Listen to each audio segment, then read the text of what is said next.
Today's lesson is on section 14.1. We're going to be starting a chapter of conic sections. And the first conic section we're going to do today is circles.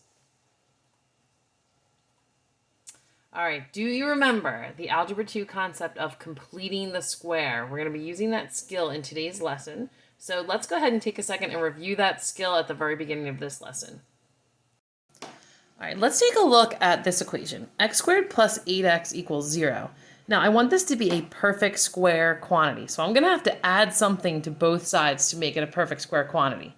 What do I add to both sides? Now, there's a formula for this that will work every time that some people use. Other people like to kind of think of it logically. Formula-wise, remember how when you have any quadratic equation, it comes in the form ax squared plus bx plus c equals 0. So in other words, the number or the coefficient right in front of the x is considered b. Now, if you take that quantity of b and you divide it by 2 and you square it, that will show you what to add to both sides every time. So this is what you add to both sides. Now let's go ahead and try it. All right, so we know we're going to add that. All right, I take my 8, I divide it by 2 and get 4. I square that and get 16. If I add 16 to both sides, I just created a perfect square quantity because x plus 4 quantity squared will give me x squared plus 8x plus 16. If you're unsure of this, you could go ahead and kind of check it by foiling, but you don't have to do this. But x plus 4 times x plus 4 would be x squared plus 4x, which is plus 8x, plus 16. Works and makes it a perfect square quantity.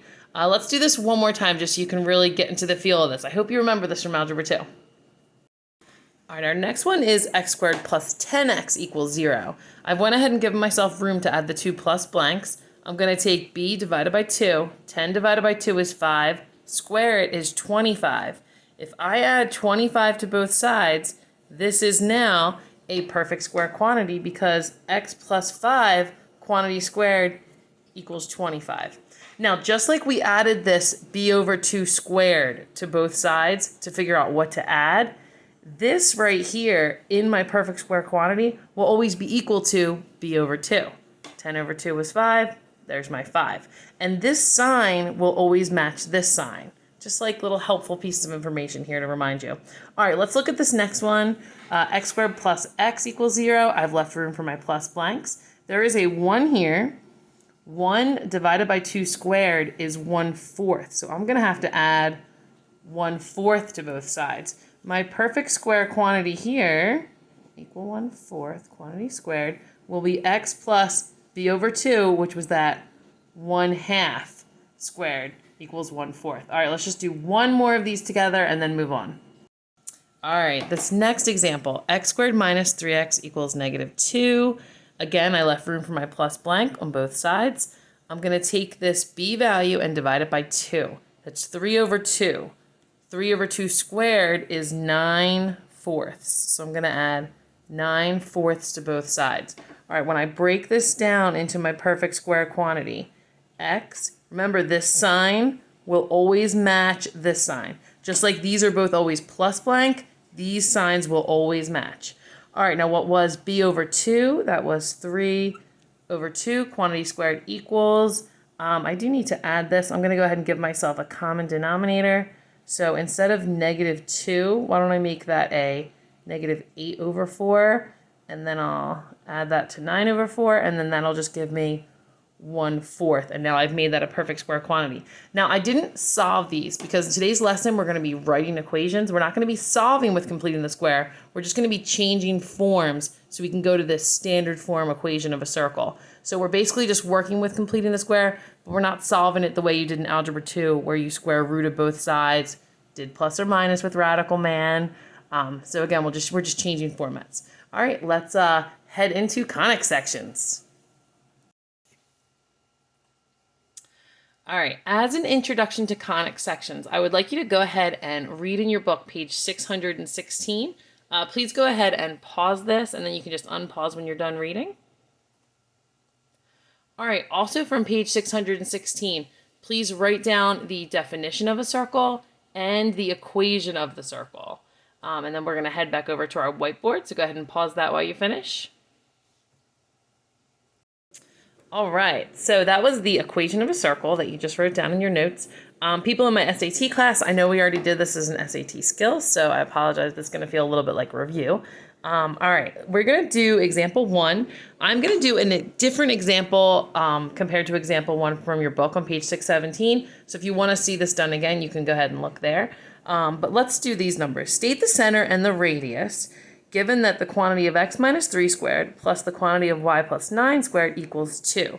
All right, and I can easily find my center just looking at my equation here. Now the center is positive 3, not negative 3. There's really like a sign flip that always happens here because the equation is minus h and minus k. So in this case, it's minus 3, which means the center is just 3. Now since this one says plus 9, again, there's going to be that sign flip. It's really minus 9 because the equation is supposed to have a minus. It's almost like this would look like minus negative 9, and then you would pull off the negative 9.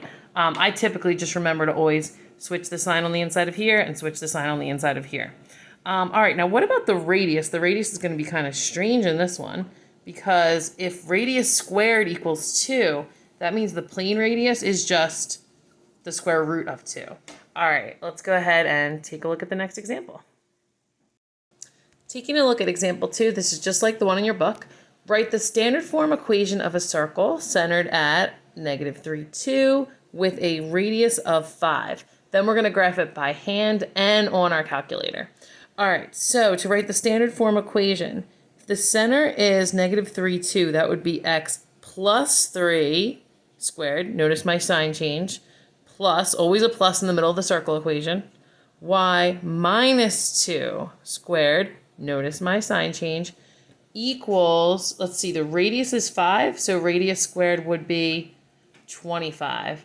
All right, let's graph this. I'm just going to flip it over. Our center is at negative 3, 2, and our radius is 5. All right, so here is my XY coordinate plane, and my center is at negative 3, 1, 2, 3, up to negative 3, 2.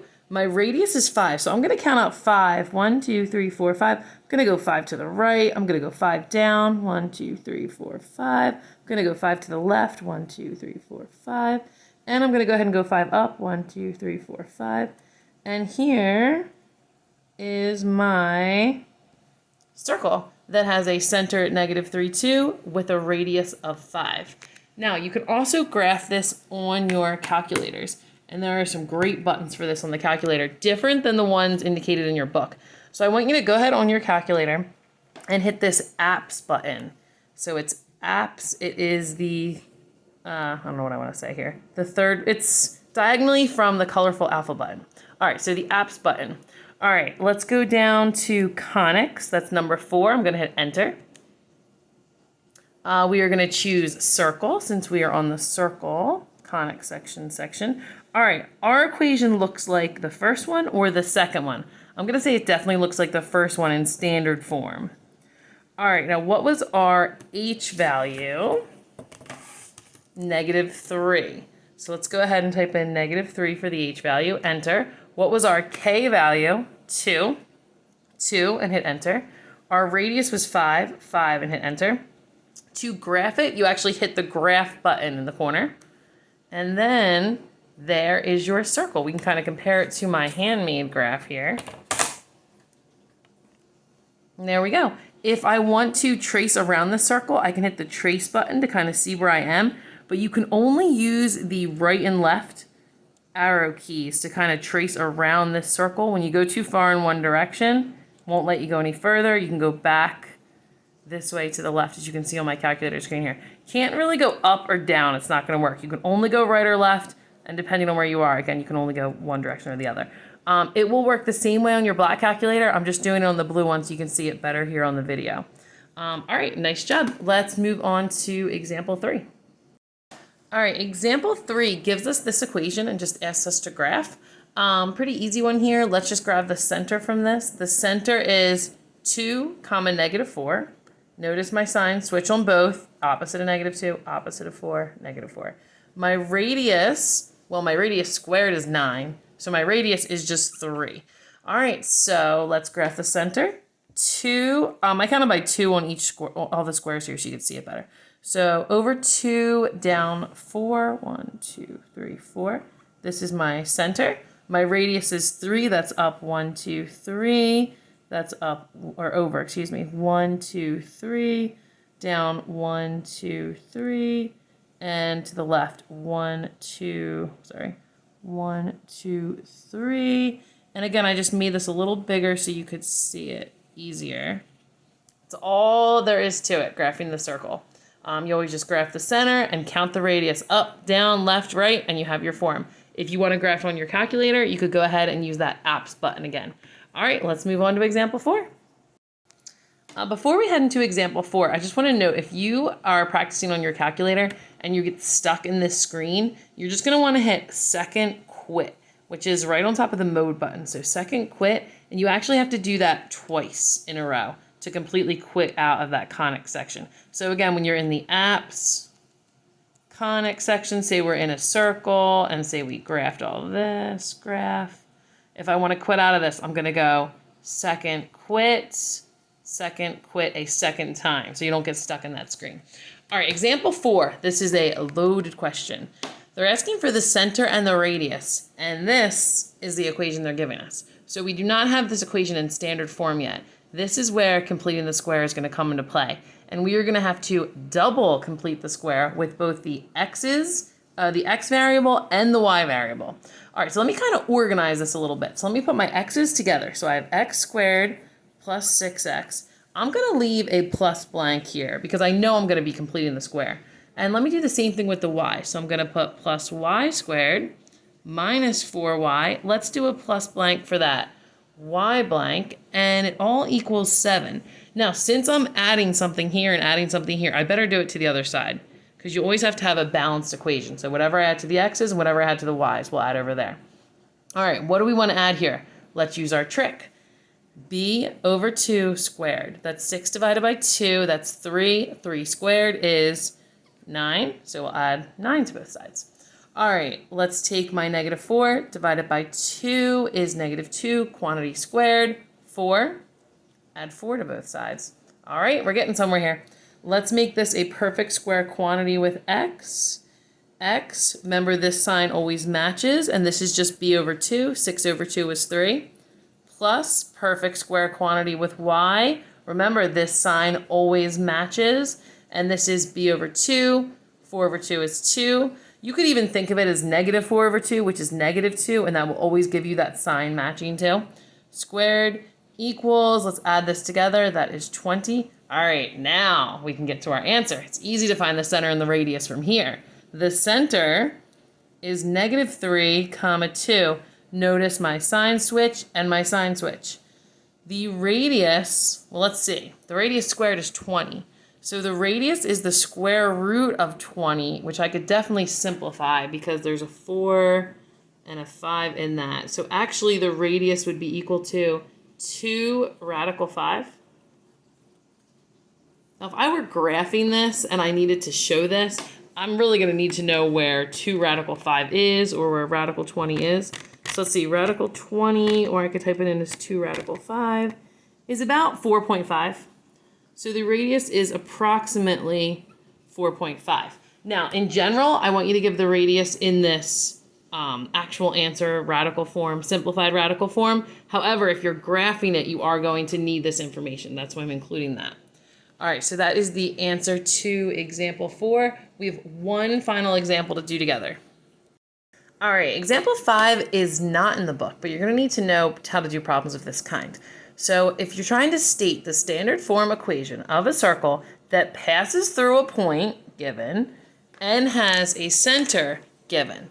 All right, so if I want to write the standard form equation, the center is really helpful. So let me start by writing the equation with the center filled in. So I could write x, change my sign to minus 5 squared, plus y, I better change that to a plus 2 squared, equals r squared.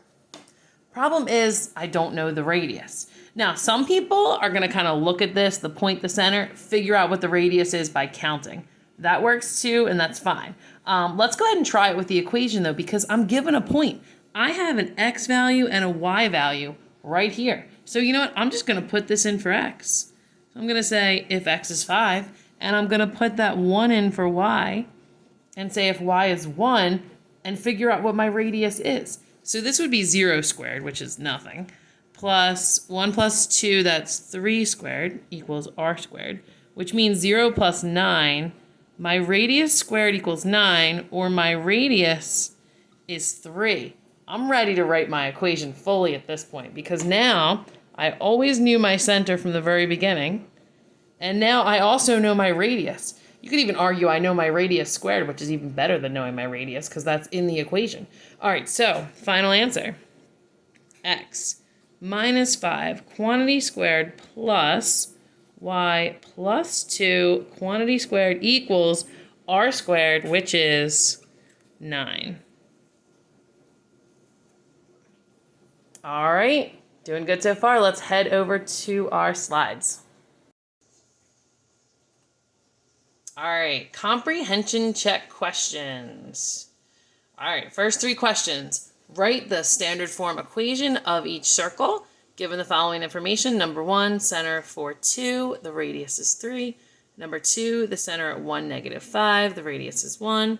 Number 3, center at negative 2, 7, with a radius of 3 square root 2, or 3 radical 2. Go ahead and pause the slide, take time to do these. If you're like me, you're wondering how many total comprehension check questions there's going to be. 10. So there's going to be 10 total questions. These are the first 3. Again, pause it and you can check your answers on this next slide. Comprehension check answers for 1 to 3 right here. These are your answers. Please go ahead and check them. Pause the slide if you need to. All right, comprehension check questions. State the center and the radius of each circle, and then go ahead and graph that circle. All right, go ahead and pause this slide. And now you can check your answers. Did you get a center of negative 3, 2 with a radius of 4? And did you get a center of 4, 0 with a radius of 3? All right, let's take a look and make sure your graph looked correct. All right, your first graph, you should have your center at negative 3, 2. That's right about here. Your radius is 4, so you should have counted 1, 2, 3, 4 up. 1, 2, 3, 4 over. 1, 2, 3, 4 to the left. And 1, 2, 3, 4 down. And that first circle should look something like that. All right. All right, your next circle, you should have a center at 4, 0. 1, 2, 3, 4, 0. And that radius is 3, so I'm going to count 1, 2, 3 this way, 1, 2, 3 this way, 1, 2, 3 down, 1, 2, 3 over. So that second circle should look hopefully a little more circular than this, but something like that. All right, we are up to questions 6, 7, and 8. These are the hard ones with a double completing the square. Please convert these to standard form equations. Go ahead and pause this slide before you check your answers on the next one. All right, comprehension check answers. Did you get this for number 6, 7, and 8, the 3 hardest problems so far? Again, pause if you need to check longer. And finally, your last 2 questions. Please write the standard form equation of each circle that passes through that point given, point P, with the center at C. Pause the slide to finish your work. And please check your answers to the final 2. Answers to number 9 and 10. Pause if you need more time. And great job today. That was wonderful. If you would like to see any of the comprehension check questions worked out, please just send me a Google Classroom comment or an email, and I will work out any of those comprehension check questions for you. I want to make sure you're getting this section. Circles is the easiest of the conic sections. I know it's still new stuff today, but I want to make sure that you are super solid on circles before we move into parabolas, ellipse, and hyperbolas. All right, enjoy the rest of your day. I will talk to you soon.